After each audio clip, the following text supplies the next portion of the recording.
Hello everyone, നമ്മൾ ഇന്ന് discuss ചെയ്യാൻ പോകുന്നത് പബ്ലിക് ഫിനാൻസ് ആണ്. നമുക്ക് മൊഡ്യൂൾ 4 മണി ആൻഡ് ബാങ്കിങ് കഴിയുമ്പോൾ സിലബസിൽ എന്തുണ്ട്, പബ്ലിക് ഫിനാൻസ് ഉണ്ട്. അപ്പൊ അവര് സ്പെസിഫൈ ചെയ്ത് കൊടുത്തിട്ടില്ല ഏതൊക്കെയാണ് അതിൽ വരുന്ന പോർഷൻസ് എന്ന് കൊടുത്തിട്ടില്ല.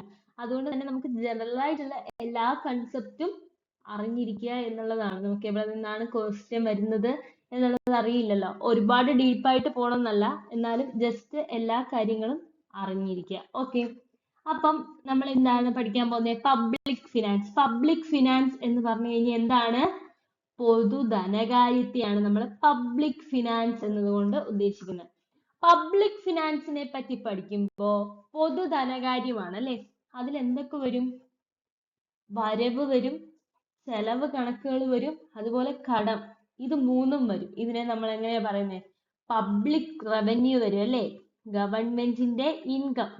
റെഡ് മഷി പബ്ലിക് റവന്യൂ വരും. വേറെന്ത് വരും? പബ്ലിക്കിന്റെ എക്സ്പെൻഡിച്ചർ വരും. പബ്ലിക് എക്സ്പെൻഡിച്ചർ വരും. പബ്ലിക് ഡെറ്റ് വരും. പബ്ലിക് ഡെറ്റ് വരും. അതായത് റവന്യൂ, ഗവൺമെന്റിന്റെ ഇൻകം വരും അല്ലെ.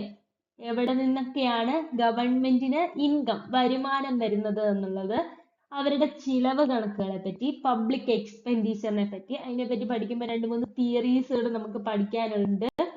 പബ്ലിക് ഡെറ്റ്, ഓക്കെ, പബ്ലിക്കിന് കടം വാങ്ങേണ്ടി വരുന്ന ഒരവസ്ഥ എപ്പോഴാണ് വരുന്നത് എന്നുള്ളത്.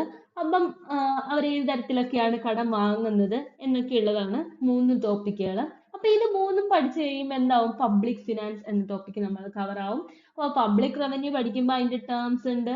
അപ്പം അത് എന്തൊക്കെയാണ് റവന്യൂ, ഏതൊക്കെ തരത്തിലുള്ള റവന്യൂ ഉണ്ട് എന്നൊക്കെയുള്ളത് നമ്മൾ പഠിക്കും.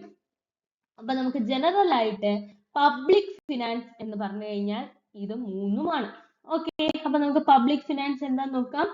Public finance involve study of how government raise revenue, spend money and manage debt. Public finance എന്ന് പറഞ്ഞു കഴിഞ്ഞാൽ എന്തിന്റെ പഠനമാണ്?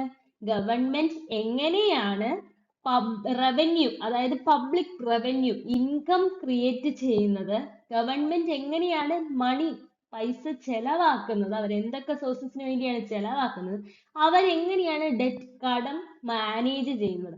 ഈ 3 കാര്യങ്ങളുടെ പഠനത്തെയാണ് നമ്മൾ പബ്ലിക് ഫിനാൻസ് എന്ന് പറയുന്നത്. ഓക്കെ, അപ്പൊ പബ്ലിക് ഫിനാൻസ് എന്ന് പറഞ്ഞു കഴിഞ്ഞാൽ എന്തിന്റെയൊക്കെ സ്റ്റഡിയാണ്? ഗവൺമെന്റ് എങ്ങനെയൊക്കെയാണ്, ഏതൊക്കെ തരത്തിലുള്ള സോഴ്സസിൽ നിന്നാണ് ഇൻകം റേസ് ചെയ്യുന്നത്, മണി ചെലവാക്കുന്നത്, സ്പെൻഡ് ചെയ്യുന്നത്, മണി എങ്ങനെയാണ് സ്പെൻഡ് ചെയ്യുന്നത്, അതിനെ നമ്മൾ വിളിക്കുന്നത് പബ്ലിക് എക്സ്പെൻഡിച്ചർ. മൂന്നാമത് ആൻഡ് മാനേജ് ഡെറ്റ്, കടം എങ്ങനെയാണ് ഇവർ മാനേജ് ചെയ്യുന്നത്. ഈ 3 കാര്യങ്ങളെ പറ്റി പഠിക്കുന്നതാണ് പബ്ലിക് ഫിനാൻസ് എന്ന് നമ്മൾ വിളിക്കുന്നത്. ഓക്കെ, അപ്പൊ പബ്ലിക് ഫിനാൻസിനെ പറ്റി 2 കോട്ട് നമുക്ക് പഠിക്കാനുണ്ട്. According to Adam Smith. Adam Smith ആരാണ്? Father of economics. നമ്മൾ പഠിച്ചതാണ് അല്ലെ. ഫാദർ ഓഫ് എക്കണോമിക്സ് ആണ് ആഡം സ്മിത്ത്. അദ്ദേഹത്തിന്റെ ക്ലാസിക്കൽ തിയറി ഒക്കെ നമ്മൾ പഠിച്ചിട്ടുണ്ട്, ഡെവലപ്മെന്റ് തിയറീസ് പഠിച്ചപ്പോൾ. അപ്പം ആഡം സ്മിത്ത് പറയുന്നത് public finance is an investigation into nature and principle of state of revenue and expenditure. Public finance എന്ന് പറഞ്ഞു കഴിഞ്ഞാൽ ഒരു ഇൻവെസ്റ്റിഗേഷൻ ആണ്. എന്തിന്റെ ഇൻവെസ്റ്റിഗേഷൻ അവിടെ നടത്തുന്നത്? സ്റ്റേറ്റിന്റെ റവന്യൂവും എക്സ്പെൻഡിച്ചറും തമ്മിലുള്ള അതിന്റെ തത്വങ്ങളും പ്രിൻസിപ്പിൾസും അതിന്റെ നേച്ചർ, അതിന്റെ ഒരു സ്വഭാവ രീതിയും, എന്തിന്റെയാണ്? സ്റ്റേറ്റിന്റെ റവന്യൂവും എക്സ്പെൻഡിച്ചറും തമ്മിലുള്ള ആ ഒരു അതിന്റെ സ്വഭാവ രീതിയും അതിന്റെ തത്വങ്ങളും പഠിക്കുന്ന ഒരു ഇൻവെസ്റ്റിഗേഷൻ ആണ് പബ്ലിക് ഫിനാൻസ്. അപ്പൊ ഒരു ബ്രാഞ്ച് ഓഫ് എക്കണോമിക്സ് ആണ് ശരിക്കും പബ്ലിക് ഫിനാൻസ്. അതൊരു പഠനമാണ്, എക്കണോമിക്സിന്റെ തന്നെ ഒരു പഠനമാണ്, അല്ലാണ്ടുള്ള ഒരു പഠനം തന്നെയാണ് പബ്ലിക് ഫിനാൻസ് എന്ന് പറയുന്നത്. അത് ശരിക്കും സ്റ്റേറ്റിന്റെ റവന്യൂവും എക്സ്പെൻഡിച്ചറിന്റെയും നേച്ചറും പ്രിൻസിപ്പിൾസും പഠിക്കുന്ന അതിനെ പറ്റിയുള്ള ഒരു ഇൻവെസ്റ്റിഗേഷൻ ആണ് പബ്ലിക് ഫിനാൻസ് എന്ന് പറഞ്ഞിരിക്കുന്നത്. ആരാണ്? ആഡം സ്മിത്ത് ആണ് പറഞ്ഞിട്ടുള്ളത്. ഓക്കെ, അപ്പൊ കോട്ടായിട്ട് വേണേ ചോദിക്കാം. അങ്ങനെ പറഞ്ഞിട്ടുള്ളത് ആരാണ്? ആഡം സ്മിത്ത് ആണ്. ഓക്കെ, സെക്കൻഡ് ഒരു കോട്ട് തന്നെയാണ്. അക്കോർഡിംഗ് ടു ഹഫ് ഡാൾട്ടൺ എന്താ പറഞ്ഞിട്ടുള്ളത്? Public finance is concerned with income and expenditure of public authorities. Public അതോറിറ്റീസിന്റെ, അതായത് ഗവൺമെന്റിന്റെ ഇൻകവും എക്സ്പെൻഡിച്ചറും ആണ് പബ്ലിക് ഫിനാൻസിൽ വരുന്നത്. ഇത് എങ്ങനെയാണ് അങ്ങോട്ടും ഇങ്ങോട്ടും അഡ്ജസ്റ്റ് ആവുന്നത്? ഇൻകം എങ്ങനെ വരുന്നു, അവരതിനെ ചെലവ് എങ്ങനെ നടത്തുന്നു, ഇത് തമ്മിലുള്ള ആ ഒരു അഡ്ജസ്റ്റ് ചെയ്തിരിക്കുകയാണ് ഇത് രണ്ടും. ഇതിന്റെ പഠനമാണ് പബ്ലിക് ഫിനാൻസ് എന്ന് പറഞ്ഞിരിക്കുന്ന ഹഫ് ഡാൽട്ടൺ ആണ്. ഓക്കെ, ഈ രണ്ട് കോട്ടും ഓർത്ത് വെച്ചിരിക്കുക. അപ്പൊ പബ്ലിക് ഫിനാൻസ് ഒരു ഇൻവെസ്റ്റിഗേഷൻ ആണ്. സ്റ്റേറ്റിന്റെ റവന്യൂ എക്സ്പെൻഡിച്ചറും അതിന്റെ തത്വങ്ങളെയും സ്വഭാവങ്ങളെയും പറ്റി പഠിക്കുന്ന ഒരു ഇൻവെസ്റ്റിഗേഷൻ ആണെന്ന് പറഞ്ഞിരിക്കുന്ന ആഡം സ്മിത്ത് ആണ്. പബ്ലിക് ഫിനാൻസ് എന്ന് പറഞ്ഞു കഴിഞ്ഞാൽ പബ്ലിക് അതോറിറ്റീസിന്റെ ഗവൺമെന്റിന്റെ ഇൻകവും എക്സ്പെൻഡിച്ചറുമാണ്. ഇത് അങ്ങോട്ടും ഇങ്ങോട്ടും അഡ്ജസ്റ്റ് ചെയ്തിരിക്കുകയാണ് എന്ന് പറഞ്ഞിട്ടുള്ളത് ഹഫ് ഡാൽട്ടൺ ആണ്. ഓക്കെ, അപ്പൊ ഇതാണ് പബ്ലിക് ഫിനാൻസ്. പബ്ലിക് ഫിനാൻസ് എന്ന് പറഞ്ഞു കഴിഞ്ഞാൽ ഗവൺമെന്റ് എങ്ങനെ റവന്യൂ ക്രിയേറ്റ് ചെയ്യുന്നു, റവന്യൂ മീൻസ് ഇൻകം ക്രിയേറ്റ് ചെയ്യുന്നു, അവരെങ്ങനെ അത് സ്പെൻഡ് ചെയ്യുന്നു, പബ്ലിക് എക്സ്പെൻഡിച്ചർ, ഡെറ്റ് എങ്ങനെ മാനേജ് ചെയ്യുന്നു. അപ്പൊ public revenue, public expenditure, public debt, ഇതിന്റെ മൂന്നിന്റെയും സ്റ്റഡിയാണ് പബ്ലിക് ഫിനാൻസ് എന്നുകൊണ്ട് പറയുന്നത്. ഓക്കെ, അപ്പൊ നമുക്ക് ഫസ്റ്റ് പബ്ലിക് റവന്യൂ എന്താണെന്നുള്ളത് പഠിക്കാം. പബ്ലിക് റവന്യൂ എന്ന് പറഞ്ഞു കഴിഞ്ഞാൽ ഗവൺമെന്റിന് വേരിയസ് സോഴ്സിൽ നിന്നാണ് അവർ ഇൻകം ജനറേറ്റ് ചെയ്യുന്നത്, അല്ലെ? ഗവൺമെന്റ് ഇൻകം റിസീവ് ചെയ്യുന്നത് ഒരുപാട് സോഴ്സസിൽ നിന്നാണ്. ഓക്കെ, ആ സോഴ്സസിനെ നമ്മൾ മെയിൻ ആയിട്ട് രണ്ട് സോഴ്സസ് ആയിട്ട് തിരിച്ചിട്ടുണ്ട്. പബ്ലിക് റവന്യൂവിന് രണ്ട് സോഴ്സസ് ആയിട്ട് തിരിച്ചിട്ടുണ്ട്. ടാക്സ് റവന്യൂവും non tax revenue. Tax revenue, non tax revenue, ഇങ്ങനെയുള്ള രണ്ട് സോഴ്സസിൽ നിന്നാണ് പബ്ലിക്കിന് എന്ത് കിട്ടുന്നതെന്നാ പറഞ്ഞിരിക്കുന്നത്, റവന്യൂ കിട്ടുന്നത് എന്നാണ് പറഞ്ഞിരിക്കുന്നത്. അപ്പൊ public income is the income received by government from various sources. ഗവൺമെന്റിന് കിട്ടുന്ന ഇൻകം ആണ്, വരുമാനമാണ്, വേരിയസ് സോഴ്സസിൽ നിന്ന് കിട്ടുന്ന വരുമാനത്തെയാണ് പബ്ലിക് റവന്യൂ എന്നതുകൊണ്ട് ഉദ്ദേശിക്കുന്നത്. ഇത് രണ്ട് സോഴ്സസ് ഉണ്ട്. ടാക്സ് റവന്യൂ ഉണ്ട്, നോൺ ടാക്സ് റവന്യൂ ഉണ്ട്. ഈ ടാക്സ് റവന്യൂ എന്ന് പറഞ്ഞു കഴിഞ്ഞാൽ എന്തൊക്കെയാണ്? ഡയറക്റ്റ് ടാക്സസ് ആയ ഇൻകം ടാക്സ്, ഇൻഡയറക്റ്റ് ടാക്സസ് ആയ സെയിൽസ് ടാക്സ്, ഇതൊക്കെയാണ് ടാക്സ് റവന്യൂ. ഇതിൽ നിന്നൊക്കെ ഗവൺമെന്റിന് എന്ത് കിട്ടുന്നുണ്ട്? ഇൻകം കിട്ടുന്നുണ്ട്. നമ്മൾ ടാക്സ് എന്ന് കേട്ടിട്ടുണ്ടാവും, ടാക്സിനെ പറ്റി നമ്മൾ ഡീറ്റെയിൽ ആയിട്ട് പഠിക്കും. അപ്പം tax, direct tax, income tax എന്നൊക്കെ കേട്ടിട്ടുണ്ടാവില്ല, ഇൻകം ടാക്സ് ഒക്കെ അടയ്ക്കുന്നത്. അതുപോലെ ഇൻഡയറക്റ്റ് ടാക്സ്, സെയിൽസ് ടാക്സ്, ഇതിൽ നിന്നൊക്കെ ഗവൺമെന്റിന് എന്ത് കിട്ടുന്നുണ്ട്? ഇൻകം കിട്ടുന്നുണ്ട്. അപ്പൊ ഈ നോൺ ടാക്സ് റവന്യൂ എന്ന് പറഞ്ഞു കഴിഞ്ഞാൽ എന്തൊക്കെയാണ്? ഫീസ്, ഫൈനുകൾ, ഡൊണേഷൻസ്, ഗിഫ്റ്റ്സ്, അതുപോലെ സർപ്ലസസ്. പബ്ലിക് എന്റർപ്രൈസിൽ നിന്ന്, പബ്ലിക്കിന്റെ വ്യവസായ സ്ഥാപനങ്ങൾ ഉണ്ടാവും, അതിൽ നിന്ന് ഇതിന് സർപ്ലസ് എന്ന് പറഞ്ഞു കഴിഞ്ഞാൽ എന്താ? എക്സസ് ആയിട്ട് കിട്ടുന്ന റവന്യൂവിനെയാണ് നമ്മൾ സർപ്ലസ് എന്ന് പറയുന്നത്, അല്ലെ? എക്സസ് റവന്യൂ ആണ്. അപ്പം അങ്ങനെ കിട്ടുന്ന കൂടുതലായിട്ടുള്ള റവന്യൂ, ഇതൊക്കെ എന്തിലോട്ടാ പോകുന്നത്? ഗവൺമെന്റിന് കിട്ടുന്ന ഇൻകം ആണ് എന്തെന്ന് പറയുന്നത്? ഇത് പറഞ്ഞവയല്ല. അപ്പൊ ഈ പറയുന്നവയെ നമ്മൾ ഈ നോർമൽ ആയിട്ട് പറയുന്ന ഇൻകം സോഴ്സസിനെ രണ്ടായിട്ടാണ് തരം തിരിച്ചിരിക്കുന്നത്. Tax revenue, non tax revenue. Tax revenue എന്ന് പറഞ്ഞു കഴിഞ്ഞാൽ ഇൻകം ടാക്സ് വരുന്നുണ്ട്, ഇൻഡയറക്റ്റ് ടാക്സസ് ആയി സെയിൽസ് ടാക്സ് ഒക്കെ വരുന്നത് ഏതാണ്? Tax revenue. ഇതെല്ലാം ടാക്സ് ആണ്. സെയിൽസ് ടാക്സ് എന്നൊക്കെ പറഞ്ഞു കഴിഞ്ഞാൽ GST വഴി കിട്ടുന്ന ടാക്സുകൾ, GST അറിയില്ലേ? ഗുഡ്സ് ആൻഡ് സർവീസ് ടാക്സ്, അല്ലെ? ഇതെല്ലാം എന്താണ്? ഇൻഡയറക്റ്റ് ടാക്സ് ആണ്. സെയിൽസ് ടാക്സ്, ഇതൊക്കെ പ്രോപ്പർട്ടി ടാക്സ്, ഇതെല്ലാം എന്താണ്? ടാക്സ് റവന്യൂ ആണ്, ടാക്സിൽ നിന്ന് കിട്ടുന്ന ഇൻകം. അപ്പൊ ഗവൺമെന്റിന്റെ ഒരു മേജർ സോഴ്സ് ഓഫ് ഇൻകം എന്ന് പറയുന്നത് എന്തിൽ നിന്നാണ് കിട്ടുന്നത്? ടാക്സിൽ നിന്നാണ്. അതുപോലെ നോൺ ടാക്സ് റവന്യൂ, പലതരത്തിലുള്ള ഡൊണേഷൻസ്, ഗിഫ്റ്റ്സ്, ഫൈൻസ്, ഫീസ്, അതുപോലെ തന്നെ പബ്ലിക് എന്റർപ്രൈസിൽ നിന്ന് കിട്ടുന്ന വ്യവസായ സ്ഥാപനങ്ങൾ, പബ്ലിക് വ്യവസായ സ്ഥാപനങ്ങളിൽ നിന്ന് കിട്ടുന്ന അവർക്ക് പ്രോഫിറ്റ് കൂടാതെ കിട്ടുന്ന സർപ്ലസ് കാണും, അല്ലെ? ഇതെല്ലാം എന്താണ്? ടാക്സ്. ഇതെല്ലാം ഗവൺമെന്റിന് കിട്ടുന്ന എന്താണ്? ഇൻകം ആണ്. Okay, income. അപ്പൊ നമ്മൾ പബ്ലിക് റവന്യൂ പഠിച്ചപ്പോ ഈ ടാക്സിനെ പറ്റി നമ്മൾ കൂടുതൽ പഠിക്കണം, അല്ലെ? ടാക്സ് എന്ന് പറയുന്നത് സോഴ്സ് ഓഫ് ഗവൺമെന്റ് ആണ്, അല്ലെ? സോഴ്സ് ഓഫ് ഇൻകം ആണ്, ഗവൺമെന്റിനുള്ള ഇൻകം ആണ് ടാക്സ് എന്ന് പറയുന്നത്. ഓക്കെ, അപ്പം എന്താണ് ഈ ടാക്സ്? എന്തൊക്കെ ടൈപ്പാണ് ടാക്സ് ആണ് ഉള്ളത്, പ്രിവേലൻസ് ആയിട്ടുള്ളത് എന്നുള്ള ഡീറ്റെയിൽ ആയിട്ട് നമുക്ക് പഠിക്കാം. അപ്പൊ പബ്ലിക് റവന്യൂ എന്ന കോൺസെപ്റ്റ് ഇതാണ്. ഗവൺമെന്റിന് കിട്ടുന്ന ഇൻകം ആണ്. രണ്ട് തരത്തിലുണ്ട്, tax revenue, non tax revenue. Okay, taxes. ഇപ്പൊ നമുക്ക് നോൺ ടാക്സ് റവന്യൂ ഉണ്ട്, ടാക്സ് റവന്യൂ ഉണ്ടെന്ന് പറഞ്ഞു. അപ്പൊ തന്നെ നമ്മൾ പറഞ്ഞു ഡയറക്റ്റ് ടാക്സ് ഉണ്ട്, ഇൻഡയറക്റ്റ് ടാക്സ് ഉണ്ട് എന്നൊക്കെ പറഞ്ഞു. അപ്പൊ എന്താണ് ഈ ടാക്സ്?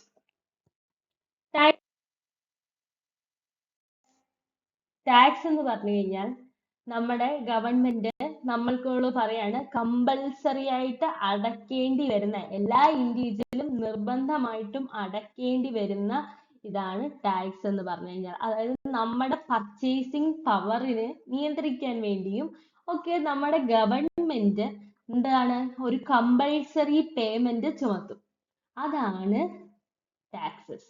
അപ്പൊ taxes are compulsory payment. Compulsory ആയിട്ട് നമ്മൾ അടക്കേണ്ടതാണ്. നമ്മൾ ടാക്സ് അടക്കത്തില്ല, എന്റെ വരുമാനം ഞാൻ കൊടുക്കില്ല എന്ന് പറഞ്ഞിരിക്കാൻ പറ്റുമോ? ഇല്ല. ടാക്സസ് എ കമ്പൽസറി പേയ്മെന്റ് ആണ്. നിർബന്ധമായിട്ടും എല്ലാ ഇൻഡിവിജ്വൽസും പാലിക്കേണ്ട ഒന്നാണ് tax. Taxes are compulsory payment which transfers purchasing power of individual. ഇത് ടാക്സ് അടയ്ക്കുന്നതാണ്. ഇൻഡിവിജ്വലിന്റെ പർച്ചേസിംഗ് പവർ ആരിലേക്ക് പോവാണ്? ഗവൺമെന്റിലേക്ക് പോവുകയാണ്. ആരിലേക്ക് പോവാണ്? ഗവൺമെന്റിലേക്ക് പോവാണ്. ഇതിനെയാണ് നമ്മൾ ടാക്സ് എന്ന് വിളിക്കുന്നത്. അപ്പൊ ടാക്സ് എന്ന് പറഞ്ഞു കഴിഞ്ഞാൽ കമ്പൽസറി പേയ്മെന്റ് ആണ്. അതെന്ത് ചെയ്യുന്നു? ട്രാൻസ്ഫേഴ്സ് പർച്ചേസിംഗ് പവർ ഓഫ് ഇൻഡിവിജ്വലിന്റെ പർച്ചേസിംഗ് പവറിൽ നിന്ന് ഗവൺമെന്റിന്റെ പർച്ചേസിംഗ് പവറിലേക്ക് ട്രാൻസ്ഫർ ചെയ്യുന്നു. അതാണ് ടാക്സ്. അപ്പൊ ടാക്സ് എന്താണ്? പബ്ലിക് ഗുഡിനുണ്ട്, സർവീസസിനുണ്ട്, എല്ലാത്തിനും ടാക്സ് ഉണ്ട് അല്ലെ? Tax are used to provide public goods, services ഒക്കെ നമുക്ക് പ്രൊവൈഡ് ചെയ്യാൻ വേണ്ടിയിട്ട്, നമുക്ക് തരാൻ വേണ്ടിയിട്ട് അവരെന്ത് ചുമത്തും? ടാക്സ് ചുമത്തും അല്ലെ? നമുക്ക് ഗുഡ്സ് വാങ്ങുമ്പോൾ അതിനൊരു ടാക്സ്, ചില സർവീസസ് നമുക്ക് പ്രൊവൈഡ് ചെയ്യുമ്പോൾ അതിനൊരു ടാക്സ്. അപ്പൊ നമുക്ക് ഈ പബ്ലിക് ഗുഡ്സ് ആൻഡ് സർവീസസ് നമുക്ക് ഉപയോഗിക്കണമെങ്കിൽ എന്ത് അടയ്ക്കണം? ടാക്സ്. ഓക്കെ. അപ്പൊ എന്തിനാ ഈ ടാക്സ് അടയ്ക്കുന്നത്? ചിന്തിച്ചിട്ടുണ്ടോ? എന്തിനാണ് ടാക്സ് അടയ്ക്കുന്നത്? ചോദിക്കാം. എന്തിനാണ് ടാക്സ് അടയ്ക്കുന്നത്? ഓക്കെ. എന്തിനാണ് ടാക്സ് അടയ്ക്കുന്നത്? ഇക്വിറ്റിക്ക് വേണ്ടിയിട്ടാണ് നമ്മൾ ടാക്സ് അടയ്ക്കുന്നത്. ഇക്വിറ്റി എന്ന് പറഞ്ഞു കഴിഞ്ഞാൽ എന്താ? തുല്യത. അതായത് എല്ലാ ഇൻഡിവിജ്വൽസിനെയും സൊസൈറ്റിയിലെ ഒരുപോലെ കാണാൻ വേണ്ടിയിട്ടാണ്. ആ ഒരു ഡിസ്പാരിറ്റി അല്ലെ, ആ ഒരു ഡിഫറൻസ്, ആ ഒരു വ്യത്യാസം ഇല്ലാതാക്കാൻ വേണ്ടിയിട്ടാണ് നമ്മൾ ടാക്സ് ഗവൺമെന്റ് ഇൻട്രൊഡ്യൂസ് ചെയ്തിരിക്കുന്നത്. ഓക്കെ. അപ്പൊ അത് സൊസൈറ്റിക്ക് നല്ല രീതിയിൽ ഭവിക്കാൻ വേണ്ടിയിട്ടാണ് ടാക്സ് ഇൻട്രൊഡ്യൂസ്. അപ്പൊ taxes are required to promote equity. തുല്യത പ്രൊമോട്ട് ചെയ്യാൻ വേണ്ടിയിട്ടാണ്. തുല്യത പ്രൊമോട്ട് ചെയ്യുക എന്ന് പറഞ്ഞു കഴിഞ്ഞാൽ എന്താ? ഈ നമ്മൾ ഇൻകം ടാക്സ് അടയ്ക്കുമ്പം അതെങ്ങനെയാണ് അടയ്ക്കുന്നത്? ഇൻകം കൂടിയ ആള് കൂടുതൽ അടയ്ക്കേണ്ടി വരുന്നു, ഇൻകം കുറഞ്ഞ ആള് കുറച്ചടക്കേണ്ടി വരുന്നു. അങ്ങനെ വരുമ്പോ എന്താണ്? അവിടെ ഒരു ഇക്വിറ്റിയാ വരുന്നത് അല്ലെ? അതായത് ഒരു തുല്യത വരുന്നു. എല്ലാവരും, സൊസൈറ്റിയിലുള്ള എല്ലാവരും ഒരുപോലെയാണ് എന്നുള്ളതാണ് ആ ഒരു കൺസെപ്റ്റ്. അപ്പൊ അതിന് വേണ്ടിയിട്ടാണ്. അപ്പൊ കൂടുതലുള്ളവന്റെ നിന്ന് കൂടുതൽ വാങ്ങുന്നു, കുറവുള്ളവന്റെ നിന്ന് കുറവ് വാങ്ങുന്നു. ആ ഒരു കോൺസെപ്റ്റ് ആണ്. അപ്പൊ അവിടെ ഡിഫറൻസ് ഇല്ലാതാവുന്നു. അത് ആളുകളുടെ, സൊസൈറ്റിയിലെ ആളുകളുടെ നല്ലതിന് വേണ്ടിയിട്ട്, അവരുടെ വെൽബീയിങ്ങിന് വേണ്ടിയിട്ടാണ് ടാക്സ് ഇൻട്രൊഡ്യൂസ് ചെയ്തിട്ടുള്ളത്. Are required to promote equity and reduce disparities and thus promote wellbeing of society. അപ്പൊ ടാക്സ് നല്ലതാണ് അല്ലെ? നല്ലതാണ്. അപ്പൊ ടാക്സ് എന്ന് പറഞ്ഞു കഴിഞ്ഞാൽ നമുക്ക് കേൾക്കുമ്പോൾ ടാക്സ് എന്ന് പറയുന്നത് ഒരു ടാക്സ് അടയ്ക്കണമല്ലോ എന്നുള്ള ഇതാണ് തോന്നുന്നതെങ്കിലും ടാക്സിന്റെ എയിം ഇതാണ്: ഇക്വിറ്റി പ്രൊമോട്ട് ചെയ്യുക, ആളുകളുടെ ഡിസ്പാരിറ്റി കുറയ്ക്കുക, ആ ഒരു ഡിഫറൻസ് കുറയ്ക്കുക, ആളുകളുടെ വെൽബീയിങ്, സൊസൈറ്റിയിലെ ആളുകളുടെ വെൽബീയിങ് കൂട്ടുക എന്നുള്ളതാണ് ടാക്സിന്റെ ബെനിഫിറ്റ്. അപ്പൊ taxes are compulsory payment which transfers the purchasing power of individual to ഗവൺമെന്റിലേക്ക് ട്രാൻസ്ഫർ ചെയ്യുന്നു. ഇനി ക്ലാസിഫിക്കേഷൻ ഓഫ് ടാക്സസ്. ടാക്സിനെ നമ്മൾ ക്ലാസിഫൈ ചെയ്തിട്ടുണ്ട്. ഒരുപാട് ടൈപ്പ് ഓഫ് ടാക്സസ് ഉണ്ട്. നമുക്ക് ഈ ടാക്സ് ഒക്കെ കേട്ടിട്ടുണ്ടായിരിക്കും, പക്ഷെ ഇതൊക്കെ ഈ ഒരു ക്രൈറ്റീരിയയിൽ വരുന്നതാണെന്ന് നമുക്ക് അറിഞ്ഞുകൂടായിരിക്കും. അപ്പൊ അത് ഏതൊക്കെ ക്രൈറ്റീരിയ ഓഫ് ടാക്സസ് ആണ് എന്ന് നമുക്ക് ജസ്റ്റ് നോക്കാം. First, single and multiple tax. Second one is direct and indirect tax. Third one is proportional, progressive, degressive tax.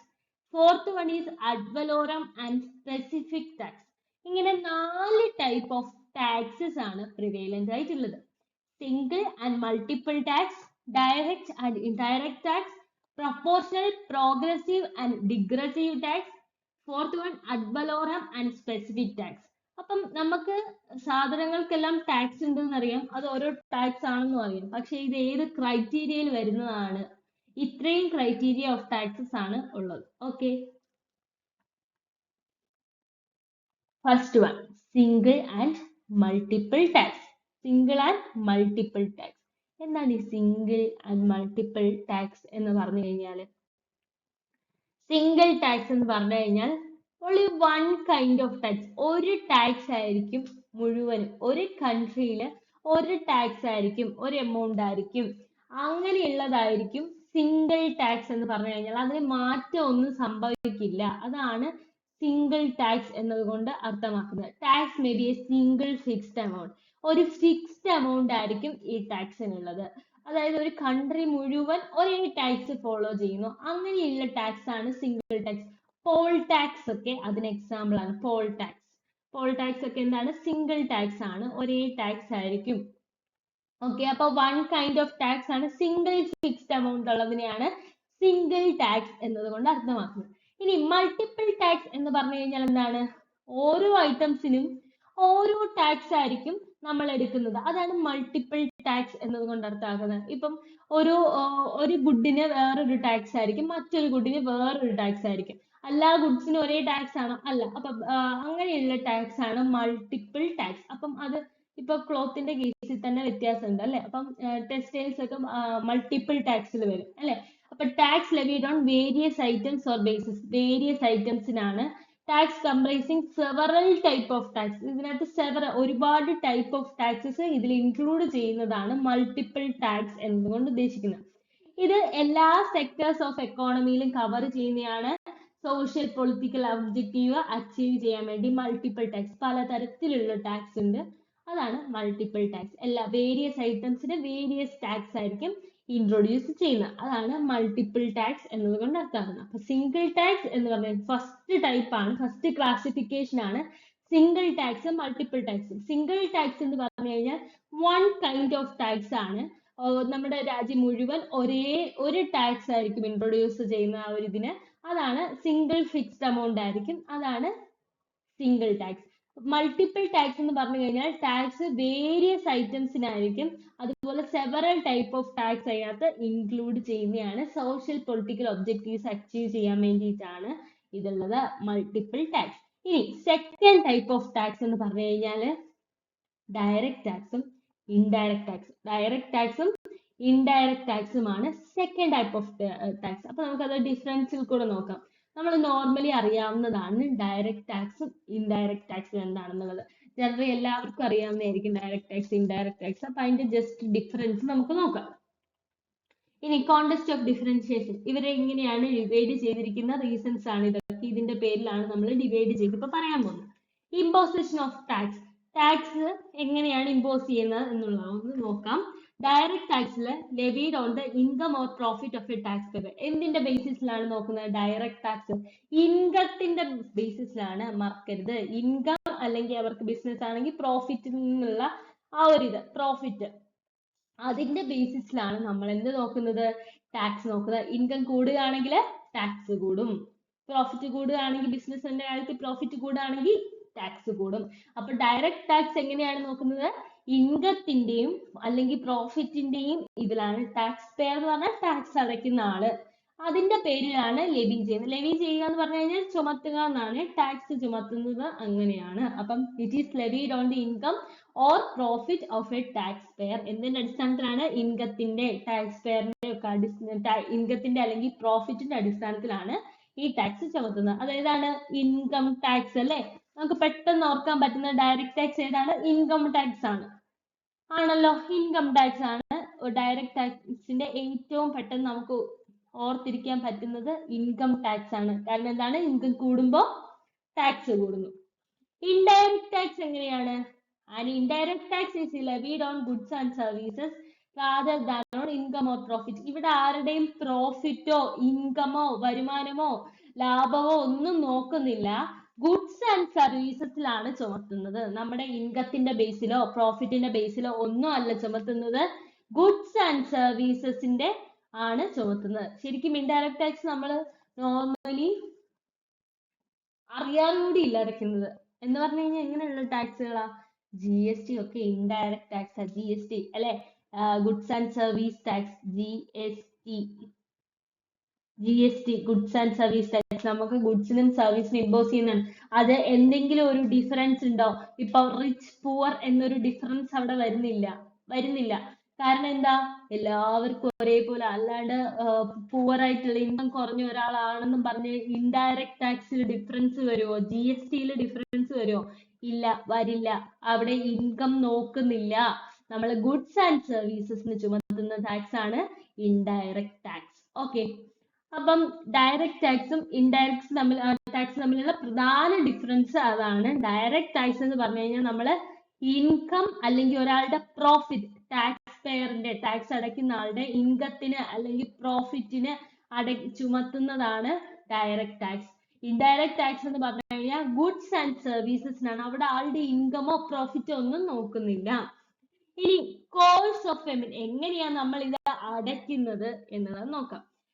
Direct ടാക്സിന്റെ കേസിൽ എങ്ങനെയാണ്? Tax payer paid directly to the government. ഗവൺമെന്റിന് direct ആയിട്ട് tax അടയ്ക്കുന്ന ആൾ അടയ്ക്കുന്നതാണ് ഡയറക്ട് ടാക്സ്. നമ്മൾ ഓർക്കും direct tax, പെട്ടെന്ന് ഓർക്കുന്ന ഇൻകം ടാക്സ് ഓർത്താൽ മതി. നമ്മളത് ഡയറക്റ്റ് ഗവൺമെന്റുമായിട്ടുള്ള ഇതാണ്, ഗവൺമെന്റിന് ഡയറക്റ്റ് അടയ്ക്കുകയാണ്. അവിടെ ഒരു ഇടനിലക്കാരൻ, ഇന്റർമീഡിയറി വരുന്നില്ല. പക്ഷെ ഇൻഡയറക്ട് ടാക്സിന്റെ കേസിലോ ഇന്റർമീഡിയറി വരുന്നുണ്ട് അല്ലെ. നമ്മളൊരു ഗുഡ് വാങ്ങുമ്പോ അത് ആരുടെ കയ്യിൽ നിന്നാണ് വാങ്ങുന്നത്?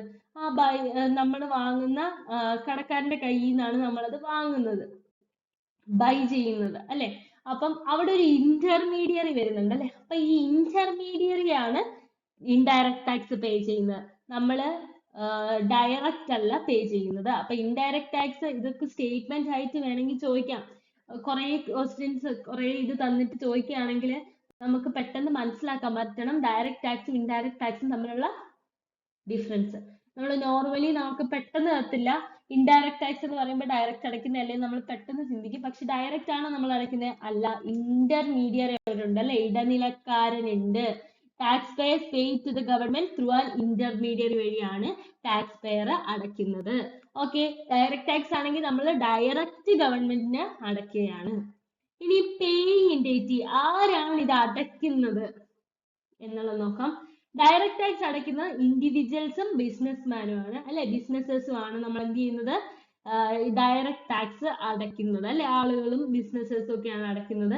ഇൻഡയറക്ട് ടാക്സ് എന്ന് പറഞ്ഞാൽ എൻ കൺസ്യൂമേഴ്സ്, കൺസ്യൂമേഴ്സ് ആണ് അടയ്ക്കുന്നതാണ് ഇൻഡയറക്ട് ടാക്സ്. കൺസ്യൂമേഴ്സ് എന്ന് പറഞ്ഞു കഴിഞ്ഞാൽ എൻ കൺസ്യൂമേഴ്സ് എന്ന് പറഞ്ഞു കഴിഞ്ഞാൽ എന്താ, സാധനം വാങ്ങി ഉപയോഗിക്കുന്ന ആളല്ലേ. അപ്പം ഉപഭോക്താക്കൾ എന്നൊക്കെ നമ്മൾ പറയും അല്ലെ, അവരാണ് എന്തടയ്ക്കുന്നത്, ഇൻഡയറക്ട് ടാക്സ്. ഈ ഗുഡ്സ് ആൻഡ് സർവീസ് ഉപയോഗിക്കുന്ന ആള് അല്ലെ, അവരാണ് ഇൻഡയറക്ട് ടാക്സ് അടയ്ക്കുന്നത്. ഓക്കെ, ഇനി റേറ്റ് ഓഫ് ടാക്സ് പേയ്മെന്റ്, എന്തിന്റെ ബേസിസിലാണ് നമ്മൾ ടാക്സ് അടയ്ക്കുന്നത്? നമ്മളത് ഫസ്റ്റ് സെന്റൻസ് പഠിച്ചപ്പോൾ തന്നെ പറഞ്ഞു, ഡയറക്ട് ടാക്സ് അടിക്കുന്നത് ഇൻകം പ്രോഫിറ്റിന്റെ ബേസിലാണ്. അതുപോലെ ഇൻഡയറക്ട് ടാക്സ് അടയ്ക്കുന്നത് ടാക്സ് പെയറിന് സെയിം ആണ്.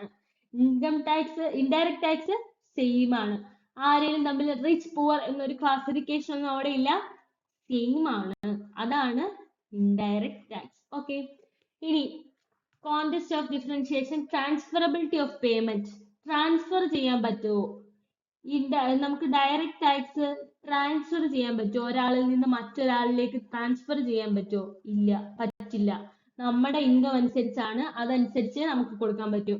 ഇത് ട്രാൻസ്ഫറബിൾ ആണ് എന്ന് പറയുന്നത് എന്താണ്? നമ്മളിപ്പം വാങ്ങുന്ന ഒരാൾ, മാനുഫാക്ചററിന്റെ കയ്യിൽ നിന്ന് കടക്കാരൻ വാങ്ങുന്നു. അപ്പൊ മാനുഫാക്ചറിന്റെ ടാക്സ് ആരുടെ കയ്യിലേക്ക് പോകുന്നു? ആ സാധനത്തിന്റെ ടാക്സ് കടക്കാരന്റെ കയ്യിലേക്ക് പോകുന്നു. കടക്കാരൻ അത് നമ്മളിലേക്ക് വിൽക്കുന്നു. അപ്പൊ ആ ടാക്സ് ആർക്കായി? നമുക്കായി. അപ്പൊ അത് അങ്ങനെ ട്രാൻസ്ഫർ ചെയ്യാൻ പറ്റുന്ന ടാക്സ് അല്ലെ, ഒരാളിൽ നിന്ന് മറ്റൊരാളിലേക്ക് ട്രാൻസ്ഫർ ചെയ്യാൻ പറ്റും. പക്ഷേ ഡയറക്ട് ടാക്സ് എന്ന് പറഞ്ഞു കഴിഞ്ഞാൽ എന്റെ ഇൻകം അനുസരിച്ചാണ് ഞാൻ ടാക്സ് അടയ്ക്കുന്നത്, അല്ലെങ്കിൽ എന്റെ പ്രോഫിറ്റ് അനുസരിച്ചാണ്. അതെനിക്ക് മറ്റൊരാളിലേക്ക് കൊടുത്ത് ഒഴിവാക്കാൻ പറ്റില്ല. അത് ട്രാൻസ്ഫറബിൾ അല്ല. ഓക്കെ, നേച്ചർ ഓഫ് ടാക്സ് എന്ന് പറഞ്ഞു കഴിഞ്ഞാൽ എന്ത് നേച്ചർ ആണ് കാണിക്കുന്നത്? ഡയറക്ട് ടാക്സ് പ്രോഗ്രസീവ് ടാക്സ് ആണ്. അതായത് റേറ്റ് ഇൻക്രീസ് ചെയ്യാണ്. ടാക്സ് പെയറിന്റെ ഇൻകം ഇൻക്രീസ് ചെയ്യും. വരുമാനം കൂടുമ്പം ടാക്സ് റേറ്റ് ഇൻക്രീസ് ചെയ്യും. റിഗ്രസീവ് ടാക്സ് എന്ന് പറഞ്ഞു കഴിഞ്ഞാലോ, ടാക്സ് റേറ്റ് ഡിക്രീസ് ചെയ്യും. ഇൻകം ഇൻക്രീസ് ചെയ്യുമ്പോൾ ഡിക്രീസ് ചെയ്യുന്ന സാധനമാണ്. അതാണ് റിഗ്രസീവ് ടാക്സ് എന്ന് പറഞ്ഞു കഴിഞ്ഞാൽ എന്താ, ഇൻകം ഇൻക്രീസ് ചെയ്താലും ഇല്ലെങ്കിലും നമുക്ക് ഒരേ ടാക്സ് തന്നെയാണ്. അപ്പൊ റിഗ്രസീവ് ടാക്സ്, അപ്പൊ അവിടെ ഒരു ഡിസ്പാരിറ്റി ഉണ്ട് അല്ലെ. റിഗ്രസീവ് നേച്ചർ എന്ന് പറയുമ്പോൾ കൂടുതൽ അഫക്റ്റ് ചെയ്യുന്ന ആരെയാണ്? പൂവറർ ആയിട്ടുള്ള ആൾക്കാരെയാണ്.